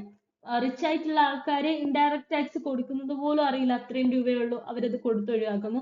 ഇൻഡയറക്ട് ടാക്സ് എന്ന് പറയുമ്പോൾ റിഗ്രസീവ് നേച്ചർ എന്ന് പറയുമ്പോൾ ഇൻകം ഇൻക്രീസ് ചെയ്യുമ്പോഴും ഡിക്രീസ് ചെയ്യുന്ന ഒരു നേച്ചർ ഉള്ളതാണ് റിഗ്രസീവ് ടാക്സ് എന്ന് പറയുന്നത്. നമ്മൾ ഡീറ്റെയിൽ ആയിട്ട് പഠിക്കും റിഗ്രസീവ് ടാക്സ്. അപ്പം എന്ന് പറഞ്ഞു കഴിഞ്ഞാൽ അവരെ ആയിരിക്കും കൂടുതൽ ഇത് അഫക്റ്റ് ചെയ്യുന്നത്, പുവറേഴ്സിനെയാണ് അഫക്റ്റ് ചെയ്യുന്നത്. അതാണ് റിഗ്രസീവ് ടാക്സ്. പ്രോഗ്രസീവ് ടാക്സ് എന്ന് പറഞ്ഞു കഴിഞ്ഞാൽ ഇൻകം ഇൻക്രീസ് ചെയ്യുമ്പോൾ ടാക്സ് പേയറിന്റെ ഇൻകം ഇൻക്രീസ് ചെയ്യുമ്പോൾ ഇൻക്രീസ് ചെയ്യുന്നതാണ് പ്രോഗ്രസീവ് ടാക്സ്. അത് നമ്മൾ ഡീറ്റെയിൽ ആയിട്ട് പഠിക്കും. ഓക്കെ, അപ്പം ഡയറക്റ്റ് ടാക്സും ഇൻഡയറക്റ്റ് ടാക്സും. അപ്പൊ ഡയറക്റ്റ് ടാക്സ് എന്ന് പറഞ്ഞു കഴിഞ്ഞാൽ എന്തിന്റെ ബേസിലാണ്? നമ്മുടെ ഇൻകം അല്ലെങ്കിൽ പ്രോഫിറ്റ്, ടാക്സ് പെയറിന്റെ ഇൻകം അല്ലെങ്കിൽ പ്രോഫിറ്റിന്റെ അടിസ്ഥാനത്തിൽ ചുമത്തുന്നതാണ്. ഇൻഡയറക്റ്റ് ടാക്സ് എന്ന് പറഞ്ഞു കഴിഞ്ഞാൽ ഗുഡ്സ് ആൻഡ് സർവീസസിനാണ്. അത് നമ്മുടെ ഇൻകം നോക്കിയിട്ടല്ല. ഡയറക്റ്റ് ടാക്സ് എന്ന് പറഞ്ഞു കഴിഞ്ഞാൽ ഡയറക്റ്റ്ലി നമ്മൾ ഗവൺമെന്റിന് അടയ്ക്കുന്നതാണ്. ഇൻഡയറക്റ്റ് ടാക്സ് എന്ന് പറഞ്ഞു കഴിഞ്ഞാൽ എന്താണ്? ഇന്റർമീഡിയറി വഴി നമ്മൾ അടയ്ക്കുന്നതാണ് ഇൻഡയറക്റ്റ് ടാക്സ്. നമ്മൾ ആരാണ് പേയിങ് എൻറ്റിറ്റി? ആരാണ് ഇത് അടയ്ക്കുന്നത്? ഇൻഡിവിജ്വൽസും ബിസിനസ്സും ആണ് അടയ്ക്കുന്നത്. മറ്റടുത്ത് കൺസ്യൂമേഴ്സ് ആണ്. Okay, rate of tax payment ആരാണ്? ഇൻകം ആൻഡ് പ്രോഫിറ്റിന്റെ അടിസ്ഥാനത്തിലാണ്. മറ്റടുത്ത് സെയിം ആണ്. ഡയറക്റ്റ് ടാക്സ് എന്ത് ചെയ്യാൻ പറ്റും? ട്രാൻസ്ഫർ ചെയ്യാൻ പറ്റില്ല. അത് ഓർത്ത് വെക്കണം. ട്രാൻസ്ഫറബിൾ ആണോ അതോ ട്രാൻസ്ഫർ ചെയ്യാൻ പറ്റില്ലേ? ഡയറക്റ്റ് ടാക്സ് നമുക്ക് ട്രാൻസ്ഫർ ചെയ്യാൻ പറ്റില്ല. മറ്റേന്ന് പറഞ്ഞു കഴിഞ്ഞാൽ നമ്മൾ സാധനം വിൽക്കുന്ന അനുസരിച്ച് മാറിക്കൊണ്ടിരിക്കും അല്ലെ, ട്രാൻസ്ഫർ ചെയ്യാൻ പറ്റും. ഡയറക്റ്റ് ടാക്സ് എന്ന് പറഞ്ഞു കഴിഞ്ഞാൽ പ്രോഗ്രസീവ് നേച്ചർ ആണ്. ഇൻകം കൂടുമ്പോൾ കൂടുന്നു, ടാക്സും ഇൻക്രീസ് ചെയ്യുന്നു. മറ്റേന്ന് പറഞ്ഞു കഴിഞ്ഞാൽ റിഗ്രസീവ് ടാക്സ് ആണ്. അതെന്ന് പറഞ്ഞു കഴിഞ്ഞാൽ എന്താണ്? ഇൻകം ഇൻക്രീസ് ചെയ്യുമ്പോൾ ഡിക്രീസ് ചെയ്യുകയാണ്. അതായത് കൂടുതലും ബാധിക്കുന്നത് പൂവറായിട്ടുള്ള ആളുകളെയാണ്. അവർക്കാണത് കൂടുതൽ അവരെ അഫക്റ്റ് ചെയ്യുന്നത് പൂവറായിട്ടുള്ള ആളുകളെയാണ്. ഓക്കെ, അടുത്ത ടാക്സ് നമ്മളിപ്പോ പറഞ്ഞു, ഡീറ്റെയിൽ ആയിട്ട് നമ്മൾ പഠിക്കാൻ പോവാണ്. തേർഡ്. അപ്പൊ നമ്മളിപ്പോ എത്ര എണ്ണം പഠിച്ചു? 2 ടൈപ്പ് ആണ് പഠിച്ചത്. Single multiple tax, single and multiple tax, direct and indirect tax. Third one is progressive, proportional, regressive and digressive tax. Progressive, proportional, regressive and digressive tax. Okay. First one is progressive tax. എന്താണ് progressive tax? Rate of tax depends on change in income of individual. ഇൻഡിവിജ്വലിന്റെ income കൂടുന്നതനുസരിച്ച്, change ചെയ്യുന്നതനുസരിച്ച് മാറും. അതാണ് progressive tax. Rate of taxation should be increased with increase in tax. എന്താണ്? Rate of taxation എന്ത് ചെയ്യും? Increase ചെയ്യും. ഇൻകം ഇൻക്രീസ് ചെയ്യുന്നതിനനുസരിച്ച് എന്ത് ചെയ്യും? ടാക്സേഷൻ ഇൻക്രീസ് ചെയ്യും. ബർഡൻ ഓഫ് ടാക്സ് എന്ത് ചെയ്യാൻ പറ്റും? Shifted to those who make more money and away from those who make less. അല്ലെ, കുറച്ച് ഉപയോഗിക്കുന്ന ആളുകളിൽ നിന്ന് ടാക്സ് കുറവായിരിക്കും, കൂടുതൽ മണി ഉള്ള ആളുകൾക്ക് കൂടുതലായിരിക്കും ടാക്സ്. അപ്പൊ എന്താണ്? ബർഡൻ ഓഫ് ടാക്സ് ഷിഫ്റ്റ് ചെയ്യും. എന്താണ്? Those who make more money and away from those who make less. കൂടുതൽ മണി ഉള്ള ആൾക്കാർ കൂടുതൽ അടയ്ക്കണം, കുറവുള്ള ആൾക്കാർ കുറവടയ്ക്കണം. അതാണ് പ്രോഗ്രസീവ് ടാക്സ്. ഓക്കെ, അതിന് എക്സാമ്പിൾ ആണ് ഇൻകം ടാക്സ്. ഇൻകം ടാക്സ് എന്താണ്? ഒരു പ്രോഗ്രസീവ് ടാക്സ് ആണ്. Proportional tax. പ്രൊപ്പോർഷണൽ ടാക്സിന് എക്സാമ്പിൾ ആണ് GST ഒക്കെ വരുന്നത്. അപ്പം പ്രൊപ്പോർഷണൽ ടാക്സ് എന്ന് പറഞ്ഞു കഴിഞ്ഞാൽ എന്താണ്? ഇൻകം നോക്കുന്നില്ല അല്ലെ, tax levied at same rate at all income levels. Income level, എല്ലാ ഇൻകം ലെവലിലുള്ള ആൾക്കാരും സെയിം റേറ്റ് തന്നെയാണ് അടയ്ക്കുന്നത്. അവിടെ ടാക്സ് റിമെയിൻ സെയിം ആണ്. ഇൻകം നോക്കുന്നില്ല, not linked with income of tax payer നോക്കുന്നില്ല. റിച്ചും പൂവറും തമ്മിലുള്ള ഒരു ഡിസ്പാരിറ്റി ഉണ്ട്, GST. ഈ ഒരു എക്സാമ്പിൾ ആണ്. ഇതേതാണ്? Proportional tax. First one progressive tax. Okay, അപ്പൊ നമ്മള് മുമ്പേ പറഞ്ഞു റിഗ്രസീവ് ടാക്സ് ആയിട്ട് നമ്മൾ പറഞ്ഞിരുന്നു. എന്താണ്? ഇൻഡയറക്റ്റ് ടാക്സ് എന്ന് പറഞ്ഞു കഴിഞ്ഞാൽ റിഗ്രസീവ് ടാക്സ് ആണ് എന്ന് പറഞ്ഞു. അപ്പൊ അതിൽ GST ആക്ച്വലി നമ്മൾ സെയിൽസ് ടാക്സ് വരുന്ന കേസിലാണ് നമ്മൾ റിഗ്രസീവ് ടാക്സ് എന്നതുകൊണ്ട് ഉദ്ദേശിച്ചിരിക്കുന്നത്. GST എന്ന് പറഞ്ഞു കഴിഞ്ഞാൽ ഒരു പ്രൊപ്പോർഷണൽ ടാക്സും സംടൈംസ് റിഗ്രസീവ് ടാക്സും ഒക്കെ ആയിട്ട് നമ്മൾ പറയാറുണ്ട്. അതാണ് ഇൻഡയറക്റ്റ് ടാക്സിന്റെ കേസിൽ നമ്മൾ GST എക്സാമ്പിൾ ആയിട്ട് പറഞ്ഞത്. GST ഇൻഡയറക്റ്റ് ടാക്സിന്റെ എക്സാമ്പിൾ തന്നെയാണ്. നമ്മൾ റിഗ്രസീവ് നേച്ചർ കാണിക്കുന്നത് GST ആവണമെന്നില്ല, സെയിൽസ് ടാക്സ് ആവാം. സെയിൽസ് ടാക്സ് എന്ത് തന്നെയാണ്? Indirect tax. Indirect tax GST മാത്രമല്ലല്ലോ ഉള്ളത്, ഒരുപാട് ടാക്സ് ഇൻഡയറക്റ്റ് ടാക്സിൽ വരുന്നുണ്ട്. അപ്പം നമ്മൾ GST എടുത്തുകൊണ്ടാണ് എക്സാമ്പിൾ പറഞ്ഞതെങ്കിലും ഇപ്പം പ്രോഗ്രസീവ് ടാക്സ് ഇൻകം ടാക്സ് മാത്രമല്ല. അപ്പം പ്രൊപ്പോർഷണൽ ടാക്സിൽ നമ്മൾ GST എന്ന് ആണ് എക്സാമ്പിൾ പഠിക്കുന്നതെങ്കിലും ഇൻഡയറക്റ്റ് ടാക്സിൽ GST മാത്രമല്ല ഉള്ളത്. ഓക്കെ, അതുകൊണ്ടാണ് റിഗ്രസീവ് നേച്ചർ ആണ് പറഞ്ഞിരിക്കുന്നത്. അപ്പം ഇൻഡയറക്റ്റ് ടാക്സ് കാണിക്കുന്നത് റിഗ്രസീവ് നേച്ചർ ആണ്. പ്രോഗ്രസീവ് ടാക്സ് എന്ന് പറഞ്ഞു കഴിഞ്ഞാൽ ഇൻകം ഇൻക്രീസ് ചെയ്യുന്നതിന്റെ കൂടെ ടാക്സ് ഇൻക്രീസ് ചെയ്യും. പ്രൊപ്പോർഷണൽ ടാക്സ് എന്ന് പറഞ്ഞു കഴിഞ്ഞാൽ ഇൻകം ഇൻക്രീസ് ചെയ്യുമ്പോഴും സെയിം റേറ്റിൽ തന്നെ അടയ്ക്കുന്നത്. അതെന്താണ്? GST ആണ് അല്ലേ. ഇനി റിഗ്രസീവ് ടാക്സ്. റിഗ്രസീവ് ടാക്സ് എന്ന് പറഞ്ഞു കഴിഞ്ഞാൽ എന്താണ്? ഇൻകം കൂടുവാണെങ്കിൽ സ്മോളർ പ്രൊപ്പോർഷൻ ഓഫ് ടാക്സ് ആയിരിക്കും. നമ്മൾ ഇൻകം ഇൻക്രീസ് ചെയ്യുമ്പം പ്രൊപ്പോർഷൻ എന്താണ്? കുറവായിരിക്കും. ഇത് നമ്മൾ പറഞ്ഞപ്പോ പറഞ്ഞു റിഗ്രസീവ് നേച്ചർ ഇൻഡയറക്റ്റ് ടാക്സ് പറഞ്ഞപ്പോ എന്താ പറഞ്ഞേ? ഇത് റിച്ച് ആൻഡ് പുവർ ഡിസ്പാരിറ്റി കൂട്ടും. അതുപോലെ ഇത് ഒബ്ജക്റ്റീവ് ഓഫ് വെൽഫെയർ സ്റ്റേറ്റിന്റെ ഒബ്ജക്റ്റീവിന് എതിരായിട്ടുള്ളതാണ്. Against the objective of welfare state ആണ്. അതെന്തുകൊണ്ടാണ് അങ്ങനെ പറയുന്നത്? Against the objective of welfare state. Income കൂടുമ്പം നമ്മുടെ ടാക്സ് കൂട്ടണം എന്നുള്ള നേച്ചർ ആണ്. പക്ഷേ ഇവിടെ എന്താണ്? ഇൻകം കൂടുമ്പോൾ ടാക്സ് കുറയ്ക്കുകയാണ്. അതെന്തുകൊണ്ടാ? ടാക്സ് ബേസ് ഇൻക്രീസ് ചെയ്യുമ്പം റേറ്റ് ഓഫ് ടാക്സേഷൻ കുറയുന്നത്. അതെന്താണെന്ന് നോക്കാം. Tax causes lower people to pay more share of their income than wealthier people. Wealthier പീപ്പിളിനേക്കാൾ, സമ്പത്തുള്ള ആളുകളെക്കാൾ കൂടുതൽ ലോവർ ഇൻകം ഉള്ള ആളുകൾ അടയ്ക്കേണ്ടി വരുന്നു. അതിൽ വരുന്നതാണ് sales tax, property tax, excise tax ഒക്കെ. ഇതൊക്കെ ഇൻഡയറക്റ്റ് ടാക്സ് തന്നെയാണ്. ഇൻഡയറക്റ്റ് ടാക്സ് ഒക്കെയാണ്. സെയിൽസ് ടാക്സ് എന്ന് പറയുന്നത് ഇൻഡയറക്റ്റ് ടാക്സ് ആണ്. അപ്പൊ അതാണ് നമ്മൾ ഇൻഡയറക്റ്റ് ടാക്സ് എന്ത് നേച്ചർ ഉള്ളതാണെന്ന് പറഞ്ഞത്? റിഗ്രസീവ് നേച്ചർ ഉള്ളതാണെന്ന് പറഞ്ഞത്. അപ്പം സെയിൽസ് ടാക്സ് എന്നൊക്കെ പറയുന്നത് എന്താണ്? കൂടുതൽ അഫക്റ്റ് ചെയ്യുന്നത് ആരെയാണ്? ലോവർ പീപ്പിളിനെയാണ്. നമ്മളിവിടെ സെയിൽസ് ടാക്സും പ്രോപ്പർട്ടി ടാക്സും എക്സൈസ് ടാക്സും ഒക്കെ വരുമ്പോ നമ്മള് അവരുടെ ഇൻകം കൂടുതലാണ് എന്നുള്ളത് നേച്ചർ അല്ല ശരിക്കും നോക്കുന്നത്. ഇൻകം കൂടുകയാണെങ്കിൽ അവിടെ സ്മോളർ പ്രൊപ്പോർഷൻ ഓഫ് ടാക്സ് അടച്ചാൽ മതി എന്നുള്ളതാണ്. എന്ന് പറയുന്ന ഒരു എക്സാമ്പിൾ ആണ് ഇപ്പം ചില ലോ ഇൻകം ആളുകൾ ഉപയോഗിക്കുന്ന ചില സാധനങ്ങൾ ഉണ്ടാവും. ഓക്കെ, ചില സാധനങ്ങൾ അതിൽ മെയിൻ ആയിട്ട് പറയുന്ന ഈ ലക്ഷറി ഐറ്റംസ് അല്ലാത്ത പുകയില അങ്ങനത്തെ സാധനങ്ങളൊക്കെ ഇല്ലേ. അപ്പം അങ്ങനത്തെ സാധനങ്ങളൊക്കെ കോമൺ ആയിട്ട് ലോവർ ഇൻകം ആളുകൾ ഉപയോഗിക്കുന്ന ലോ ക്വാളിറ്റി സാധനങ്ങളായിരിക്കും. അപ്പൊ ഇതിനെങ്ങനായിരിക്കും? ഇൻകം കൂടിയാലും ടാക്സ് പ്രൊപ്പോർഷൻ കുറവായിരിക്കും. അതിൽ മാറ്റമൊന്നും വരത്തില്ല. അപ്പം നോർമലി നമ്മുടെ ഇത് against the objective of welfare state എന്ന് പറഞ്ഞു കഴിഞ്ഞാൽ എന്താ? ഇൻകം കൂടുമ്പോ എന്ത് കൂടണം? ടാക്സ് കൂടണം. ഇതാണ് വെൽഫെയർ സ്റ്റേറ്റിന്റെ ഒബ്ജക്റ്റീവ്. ഇതിനെതിരാണ്. ഇൻകം കൂടിയാലും അതിന്റെ ടാക്സ് ഒന്നും കൂടുന്നില്ല അല്ലെ, ലോവർ പ്രൊപ്പോർഷനിൽ തന്നെ അടച്ചാൽ മതി. അത് ലോവർ ഇൻകം ആയിട്ടുള്ള ആളുകളെ ബാധിക്കുന്നതാണ് regressive tax. Okay, lower income ആയിട്ടുള്ള ആളുകളെ ബാധിക്കുന്നതാണ്. ഓക്കെ, ഇനി ഡിഗ്രസീവ് ടാക്സ് ഉണ്ട്. ഡിഗ്രസീവ് ടാക്സ് എന്ന് പറഞ്ഞു കഴിഞ്ഞാൽ മൈൽഡ് പ്രോഗ്രസീവ് ടാക്സ് ആണ്. എന്ന് പറഞ്ഞു കഴിഞ്ഞാൽ എന്താ? പ്രോഗ്രസീവിന്റെയും പ്രൊപ്പോർഷണലിന്റെയും ഒരു മിക്സ്ചർ ആണ് ഡിഗ്രസീവ്. പ്രോഗ്രസീവ് പ്ലസ് പ്രൊപ്പോർഷണൽ ആണ് ഡിഗ്രസീവ് ടാക്സ്. അതായത് ഇൻകം ഇൻക്രീസ് ചെയ്യുമ്പോൾ ടാക്സ് ഇൻക്രീസ് ചെയ്യും. ഒരു ലിമിറ്റ് എത്തിക്കഴിയുമ്പോൾ ടാക്സ് പിന്നെ പ്രൊപ്പോർഷണൽ ആയിട്ട് കോൺസ്റ്റന്റ് ഇതിൽ നിൽക്കും. അതാണ് ഡിഗ്രസീവ് ടാക്സ് എന്ന് പറഞ്ഞു കഴിഞ്ഞാൽ. അങ്ങനെയുള്ളത് ഏതാണ്? കൂടുതലും റിച്ച് ആയിട്ടുള്ള ആളുകൾക്കാണ് കൂടുതൽ ഉപയോഗിക്കുന്നത്. ലക്ഷറി ഗുഡ്സിന് ചുമത്തുന്ന ടാക്സ്. ലക്ഷറി ഗുഡ്സിന് ചുമത്തുന്ന ടാക്സ് അതെന്ന് പറഞ്ഞു കഴിഞ്ഞാൽ എന്തായിരിക്കും? ലക്ഷറി ടാക്സ് എന്ത് ചെയ്യും? ഇൻകം ഇൻക്രീസ് ചെയ്യുമ്പോൾ തന്നെ ഇൻക്രീസ് ചെയ്യും. അത് കഴിഞ്ഞ് ഒരു ലിമിറ്റ് എത്തിക്കഴിയുമ്പോൾ, അതായത് അവരുടെ പ്രൈസ്, ലക്ഷറി ഗുഡിന്റെ പ്രൈസ് ഇൻക്രീസ് ചെയ്യുമ്പോൾ, ലക്ഷറി ഗുഡിന്റെ പ്രൈസ് എങ്ങനെയാ? ഇൻക്രീസ് ചെയ്യുമ്പോൾ അത് കോൺസ്റ്റന്റ് ആയിട്ട് നിൽക്കും. അത്തരത്തിലുള്ള ഒരവസ്ഥയാണ്. അത് പിന്നെ കൂടത്തില്ല. അതൊരു കോൺസ്റ്റന്റ് അവസ്ഥയിൽ തന്നെ നിൽക്കും, പ്രൊപ്പോർഷണൽ ആയിട്ട് നിൽക്കും.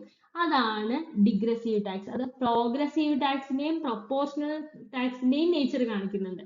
ആദ്യം ഇൻക്രീസ് ചെയ്യും, ഇൻകം ഇൻക്രീസ് ചെയ്യുമ്പോൾ ഒരു ലിമിറ്റ് എത്തിക്കഴിയുമ്പോൾ എന്ത് ചെയ്യും? പ്രൊപ്പോർഷണൽ ആയിട്ട് അല്ലെങ്കിൽ കോൺസ്റ്റന്റ് ആയിട്ട് എന്ത് ചെയ്യും?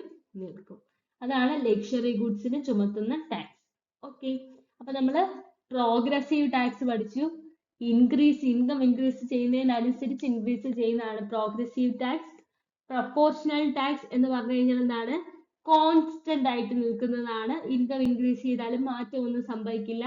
റിഗ്രസീവ് ടാക്സ് എന്ന് പറഞ്ഞു കഴിഞ്ഞാൽ എന്താണ്? റിഗ്രസീവ് ടാക്സ് എന്ന് പറഞ്ഞു കഴിഞ്ഞാൽ ഇൻകം ഇൻക്രീസ് ചെയ്യുമ്പോൾ സ്മോളർ പ്രൊപ്പോർഷണൽ ടാക്സ് കൂടുന്നുള്ളൂ. അതിന് ഒരു sales tax, property tax, excise tax ഒക്കെ ഉണ്ട്.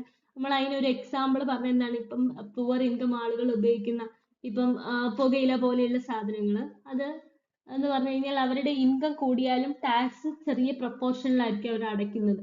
അപ്പം ആ ഒരു ഇതാണ് റിഗ്രസീവ് ടാക്സ്. അപ്പൊ ഇത് കൂടുതൽ അഫക്ട് ചെയ്യുന്നത് ലോ ഇൻകം ആളുകളെയാണ് കേട്ടോ. ലോ ഇൻകം ആളുകളെയാണ് അഫക്ട് ചെയ്യുന്നത്. ഡിഗ്രസീവ് ടാക്സ് എന്ന് പറഞ്ഞു കഴിഞ്ഞാൽ mixture of progressive and proportional ആണ്. ഫസ്റ്റ് ഇൻകം ഇൻക്രീസ് ചെയ്യുമ്പോൾ ടാക്സ് ഇൻക്രീസ് ചെയ്യുന്നു. എന്നിട്ട് എന്താണ്? ഒരു കോൺസ്റ്റന്റ് സ്പെസിഫിക് ലിമിറ്റ് എത്തിക്കഴിയുമ്പോൾ ടാക്സ് പ്രൊപ്പോർഷണൽ അല്ലെങ്കിൽ കോൺസ്റ്റന്റ് റേറ്റിൽ തന്നെ ആവുന്നു. അതാണ് ഡിഗ്രസീവ് ടാക്സ്. ഇനി ഈ ഗ്രാഫ് ഒന്ന് നോക്കാം. പ്രോഗ്രസീവ് ടാക്സ് എന്ന് പറഞ്ഞു കഴിഞ്ഞാൽ എന്താണ്? ഇൻകം ഇൻക്രീസ് ചെയ്യുമ്പോൾ ഇവിടെ നമ്മൾ ഇൻകം ആണ് എക്സ് ആക്സിസിലെ, മറ്റേത് ടാക്സ് റേറ്റ് ആണ്. Marginal tax, additional tax rate എങ്ങനെ വരുന്നു? മാർജിനൽ അഡീഷണൽ ടാക്സ് റേറ്റ് എങ്ങനെ വരുന്നു എന്നുള്ളതാണ്. ആദ്യം പ്രോഗ്രസീവ് നേച്ചർ എന്ന് പറഞ്ഞു കഴിഞ്ഞാൽ ഇൻകം ഇൻക്രീസ് ചെയ്യുമ്പോൾ ടാക്സ് റേറ്റും ഇൻക്രീസ് ചെയ്യുന്നതാണ് പ്രോഗ്രസീവ് ടാക്സ്. പ്രൊപ്പോർഷണൽ ടാക്സ് നോക്കിയ first one progressive tax. Second proportional tax എന്ന് പറഞ്ഞു കഴിഞ്ഞാൽ എന്താണ്? ഇൻക്രീസ് ചെയ്താലും മാറ്റമൊന്നുമില്ല, ഇൻകം ഇൻക്രീസ് ചെയ്താലും ഇല്ലെങ്കിലും കോൺസ്റ്റന്റ് ആയിട്ട് പോകുന്നു. Regressive tax. റിഗ്രസീവ് ടാക്സ് എന്ന് പറഞ്ഞു കഴിഞ്ഞാൽ എന്താണ്? ഇൻകം ഇൻക്രീസ് ചെയ്യുമ്പോൾ, ഇൻകം ഇവിടെ ഇൻക്രീസ് ചെയ്യുകയാണ് അല്ലെ, ഇൻകം ഇൻക്രീസ് ചെയ്യുന്നതിനനുസരിച്ച് എന്ത് ചെയ്യുന്നു? ടാക്സ് റേറ്റ് താഴേക്കാണ് വരുന്നത്, ഡിക്രീസ് ആയിട്ട് വരുന്നു. ഇനി fourth one is degressive tax. Degressive tax എന്താ? അതിങ്ങനെ ഇൻക്രീസ് ചെയ്ത് പോയിട്ട് ഒരു സ്പെസിഫിക് ലിമിറ്റ് എത്തുമ്പോൾ എന്ത് ചെയ്യുന്നു? അവര് കോൺസ്റ്റന്റ് ആയിട്ട് പ്രൊപ്പോർഷണൽ ആയിട്ട് പോകുന്നു. അതാണ് ഡിഗ്രസീവ് ടാക്സ്. ഓക്കെ, അപ്പം ഇത് നാലും ഈ ഒരു ഗ്രാഫ് നോക്കിയാൽ നമുക്ക് ഐഡിയ കിട്ടും അല്ലെ. ഗ്രാഫ് നോക്കിയാൽ തന്നെ മനസ്സിലാവും. ഇൻകം ഇൻക്രീസ് ചെയ്യുമ്പോൾ ഇൻക്രീസ് ചെയ്യുന്നത് പ്രോഗ്രസീവ് ടാക്സ്, അതുപോലെ കോൺസ്റ്റന്റ് ആയിട്ട് ഇൻകം ഇൻക്രീസ് ചെയ്യുമ്പോഴും കോൺസ്റ്റന്റ് ആയിട്ട് നിൽക്കുന്ന പ്രൊപ്പോർഷണൽ ടാക്സ്, ഇൻകം ഇൻക്രീസ് ചെയ്യുമ്പോൾ ഡിക്രീസ് ചെയ്യുന്നത് റിഗ്രസീവ് ടാക്സ്. ഇൻകം പ്രോഗ്രസീവ് ടാക്സിന്റെയും പ്രൊപ്പോർഷണൽ ടാക്സിന്റെയും മിക്സ്ചർ ആണ് ഡിഗ്രസീവ് ടാക്സ്. ആദ്യം ഇൻക്രീസ് ചെയ്യുന്നു, after specific like it becomes proportional or constant ആയിട്ട് നിൽക്കുന്നു. ഓക്കെ, അടുത്ത ഒരു tax ad valorem and specific tax. Ad valorem and specific tax. Ad valorem tax എന്ന് പറഞ്ഞു കഴിഞ്ഞാൽ നമ്മൾ വാല്യൂവിന്റെ അടിസ്ഥാനത്തിലാണ്, ഒരു സാധനത്തിന്റെ മൂല്യത്തിന്റെ അടിസ്ഥാനത്തിൽ നമ്മൾ ഇമ്പോസ് ചെയ്യുന്ന ടാക്സ് ആണ് അഡ്വലോറം ടാക്സ്. അതായത് ചില പ്രോപ്പർട്ടീസ് ഉണ്ട് അല്ലെ, റിയൽ എസ്റ്റേറ്റ്, ചില പ്രോപ്പർട്ടീസ്, ചില വസ്തുക്കൾ എന്ന് പറഞ്ഞു കഴിഞ്ഞാൽ ചില സ്ഥലത്ത് ഇപ്പം വെള്ളം കയറുന്ന ഒരു സ്ഥലത്താണെങ്കിൽ അതിന് എന്തായിരിക്കും? വില കൂടുതലായിരിക്കും, കുറവായിരിക്കും? അപ്പൊ അതിനുള്ള ടാക്സും കുറവായിരിക്കും. അപ്പം മറ്റ് വേറൊരു സ്ഥലമാണ്, നല്ല രീതിയിലുള്ള ഇൻഫ്രാസ്ട്രക്ചർ ഒക്കെ ഉള്ള ഒരു സ്ഥലമാണെങ്കിൽ അവിടെ കൂടുതലായിരിക്കും. അപ്പൊ നമ്മൾ എന്തിന്റെ ബേസിലാണ് പറഞ്ഞ? ആ സ്ഥലത്തിന്റെ മൂല്യത്തിന്റെ ബേസിലാണ്. അപ്പം അങ്ങനെയുള്ളതാണ് അഡ്വലോറം ടാക്സ്. ഇത് ഒരു ഇൻഡയറക്റ്റ് ടാക്സ് തന്നെയാണ്. ഇൻഡയറക്റ്റ് ടാക്സ് ഒരുപാടുണ്ട് അല്ലെ. ഇൻഡയറക്റ്റ് ടാക്സ് എന്ന് പറഞ്ഞു കഴിഞ്ഞാൽ വാല്യൂ ആണ്, വാല്യൂവിന്റെ അടിസ്ഥാനത്തിലാണ്. imposed on commodities according to value. വാല്യൂവിന്റെ അടിസ്ഥാനത്തിലാണ് നമ്മൾ ഈ ടാക്സ് ഇമ്പോസ് ചെയ്യുന്നത്. It is fixed percentage of product value. ഒരു പ്രോഡക്റ്റ് വാല്യൂവിന്റെ ഒരു ഫിക്സ്ഡ് പെർസെൻറ്റേജിലായിരിക്കും ഇതുള്ളത്. Properties charged on real estate and personal property ഒക്കെ എന്താണ്? അഡ്വലോറം ടാക്സ് ആണ്. ഓക്കെ, ഇനി specific or per unit tax. Specific tax എന്ന് പറഞ്ഞു കഴിഞ്ഞാൽ എന്താണ്? ഒരു യൂണിറ്റിന്റെ സൈസിന്റെ വെയിറ്റിന്റെ ഒക്കെ അടിസ്ഥാനത്തിൽ നമ്മൾ പറയുന്നത്. പെർ യൂണിറ്റ് ടാക്സ് എന്ന് പറഞ്ഞാലും സ്പെസിഫിക് യൂണിറ്റ് ടാക്സ് ആണ്. അതായത് നമ്മൾ ഇത്ര യൂണിറ്റിന് ഇത്ര ടാക്സ്, ഇത്ര കിലോയ്ക്ക് ഇത്ര ടാക്സ്, വെയിറ്റിന് ഇത്ര കിലോഗ്രാം വെയിറ്റിന് ഇത്ര ടാക്സ്, അങ്ങനെ പെർ യൂണിറ്റ് ടാക്സ് ആണ്. അതായത് specific tax. Fixed amount on each unit of goods and services. Fixed amount ആയിരിക്കും. അതുപോലെ അതായത് ഓരോ യൂണിറ്റിനും ഫിക്സ്ഡ് ആയിരിക്കും. അപ്പൊ എക്സാമ്പിൾ ആണ് ലെങ്ത് യൂണിറ്റ് ഓഫ് ക്ലോത്ത്, ഇത്ര യൂണിറ്റ് നമ്മൾ ആ തുണിയുടെ മൊത്തം ടാക്സ് ആണ് അടയ്ക്കുന്നത് അല്ല, ഇത്ര ലെങ്ത് എടുക്കുമ്പോൾ ഇത്ര ടാക്സ്. അതുപോലെ ഷുഗർ ഇത്ര കിലോ എടുക്കുമ്പോൾ ഇത്ര ടാക്സ്. അപ്പൊ അതാണ് സ്പെസിഫിക് അല്ലെങ്കിൽ പെർ യൂണിറ്റ് ടാക്സ് എന്നതുകൊണ്ട് അർത്ഥമാക്കുന്നത്. ഓക്കെ, അപ്പൊ ഇത് ഇത്രയാണ് ടാക്സിന്റെ ടൈപ്പ്. അപ്പൊ നമ്മൾ പബ്ലിക് റവന്യൂ ആണ് പഠിച്ചത്. അപ്പൊ നമുക്ക് പബ്ലിക് എക്സ്പെൻഡിച്ചർ അടുത്ത ഇതിൽ പറയാം, മൊത്തത്തിൽ കൺഫ്യൂഷൻ ആക്കുന്നില്ല. പബ്ലിക് റവന്യൂ എന്ന് പറഞ്ഞു കഴിഞ്ഞാൽ എന്താണ് പഠിച്ചത്? Public revenue income of government ആണെന്ന് പഠിച്ചു. Income of government. അപ്പം അത് കഴിഞ്ഞിട്ട് നമ്മൾ പറഞ്ഞു ഡിഫറെന്റ് ടൈപ്പ് ഓഫ് ടാക്സസിനെ പറ്റി പഠിച്ചു. അപ്പം പബ്ലിക് റവന്യൂ പഠിച്ചപ്പോൾ രണ്ട് സോഴ്സസ് ഉണ്ട്, tax revenue, non tax revenue ഉണ്ടെന്ന് പഠിച്ചു.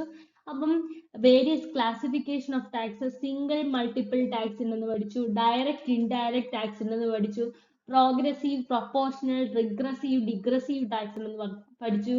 അതുപോലെ ad valorem and specific or per unit tax ഉണ്ടെന്ന് പഠിച്ചു. ഇത് ഇത്രയും കാര്യങ്ങളാണ് പബ്ലിക് റവന്യൂവിൽ പഠിച്ചത്. ഇനി നമുക്ക് പബ്ലിക് റവന്യൂവിൽ തന്നെ പ്രിൻസിപ്പിൾസ് പഠിക്കാനായിട്ടുണ്ട്. ഓക്കെ, പ്രിൻസിപ്പിൾസ് അത് നമുക്ക് അടുത്ത ക്ലാസ്സിൽ പഠിക്കാം. Thank you.